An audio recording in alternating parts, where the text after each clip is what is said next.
piece for page 3. 8 inches of 22-point headline. You move that to the back.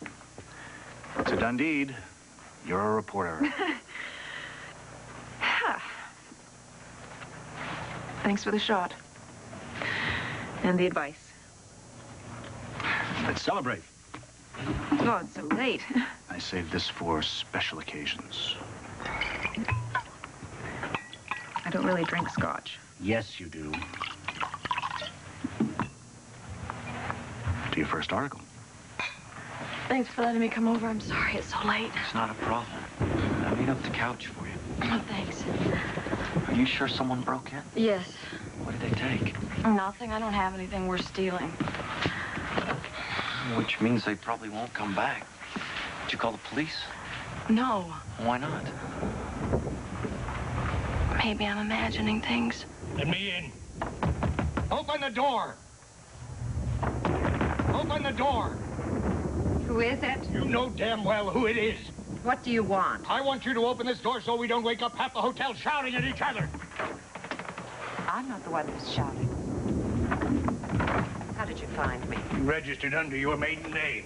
Which I should have kept and which I intend to return to. Send a bellboy up to room 602. I'll help you pack. No, you won't. Yes, I will. You wanted me to worry. You wanted to make your point. Fine. I have been worried sick, and you have made your point. But I'm not going to tolerate this kind of behavior. Yes, there's been a mistake. I don't need a bellboy in 602. But what number do I call for the house detective should the need arise? Thank you. Good night. Your behavior could cost us our business. I should have thought of that when you started seeing Judy Owen.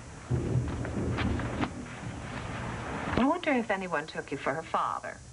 He could have been my father. So I didn't think anything of it at first. We just sat next to each other at ball games. Next thing you know, we're on a train to Detroit. But it was still just to watch a ball game. And here I thought you were my biggest fan. Finally admitted to myself that playing with fire could get a gal burned.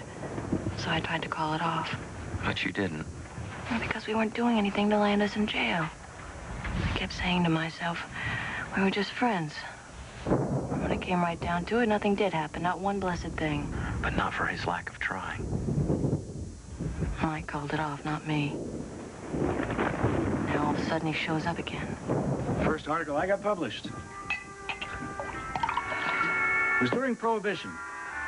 Some saloon on Schofield Avenue was buying off cops with cases of Canadian whiskey, and I was outraged. I got a camera and caught them in action. But the cops smashed the camera in my face, then poured whiskey on my shirt and arrested me for illegal consumption of alcohol. I wrote up that story, turned it into my editor. Good for you. He tore it up and assigned me to a society wedding in Shaker Heights. He said anybody as young and stupid as I was could crash that party, and I did, and that's the first story I ever got published.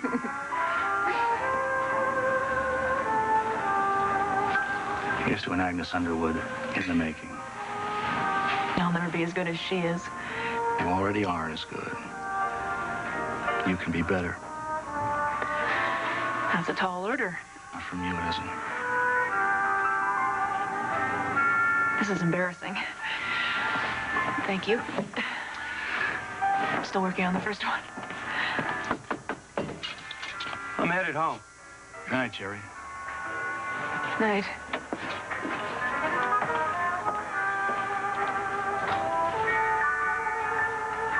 We seem to be the last ones here.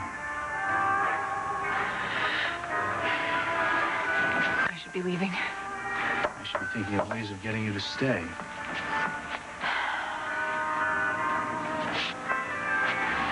We're not talking shop anymore, are we? We haven't been for the last hour, in case you didn't notice.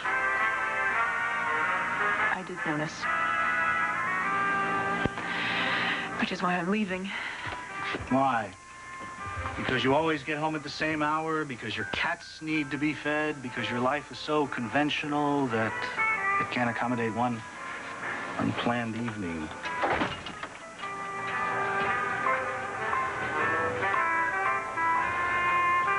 Because I don't believe in office romances.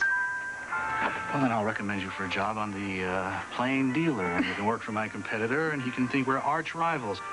We're not going to have an office romance because we're not going to be in the same office. And no matter what you call it, I guarantee you we're going to be having the time of our lives.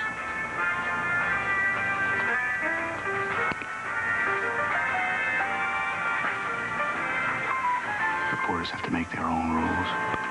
That's a lousy line.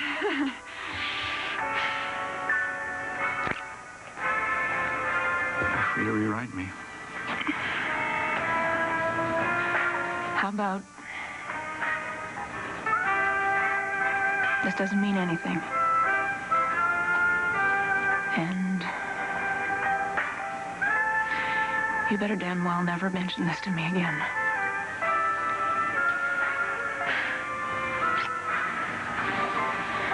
Well, tell him to hit the road. Or what say I tell him, give him a black eye and send him on his way. He's not interested in me anymore anyway. Oh, come on, I saw him at your place. He came over to see if I had some papers of Nadolsky's, only I didn't know that was what he was after at the time.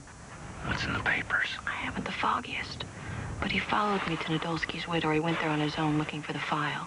Jeff, there must have been $500 in cash in Nadolsky's desk. Who do you know keeps $500 in his drawer, or even has $500? Maybe he wanted playing poker. Except he always lost, according to his poker buddies. And I told you, Nadolsky never drove drunk. Well, there's always a first time. When I looked through the stuff the police brought over, I saw his watch. The glass was broken, and it stopped just after midnight. So he left the roadhouse that night at 9. What happened to the other 3 hours? He could have stopped at noon, not midnight. He could have been in there for weeks. Could have been broken for weeks. He could have been in the car so we could take it to the watchmaker. And I could be Eleanor Roosevelt, except I'm not. You've been going to too many detective I movies. saved the best for last, Slugger. Guess what brand of scotch was in the dead man's car? Talk about a leading question. I guess you're going to say it was Mike Sloan's brand. Well, it's a mighty big state, and there are hundreds, maybe thousands of people who can afford a good bottle of scotch every now and then. It doesn't mean Mike Sloan's a murderer. You never know what people are capable of doing. You paid Nadolsky? In cash. Where is your judgment? What choice did I have? He was threatening to publish everything, and a little cash bought us time, and you were not around for me to consult with, were you? How much? He asked for 2, I gave him 1. 100? 1,000. And I wouldn't have been able to give him that if I hadn't had the money in the office safe. I don't have a bank account anymore. At least I was able to keep him quiet. You mean the poor man died just in the nick of time? This is going to haunt us, Ruth. I know it will. His widow knows nothing. His editor knows nothing. If anyone finds his research, if he even kept a file, if it hasn't been tossed in the trash by some cleaning lady, no one will be able to make hide nor hair of it. We have nothing to worry about.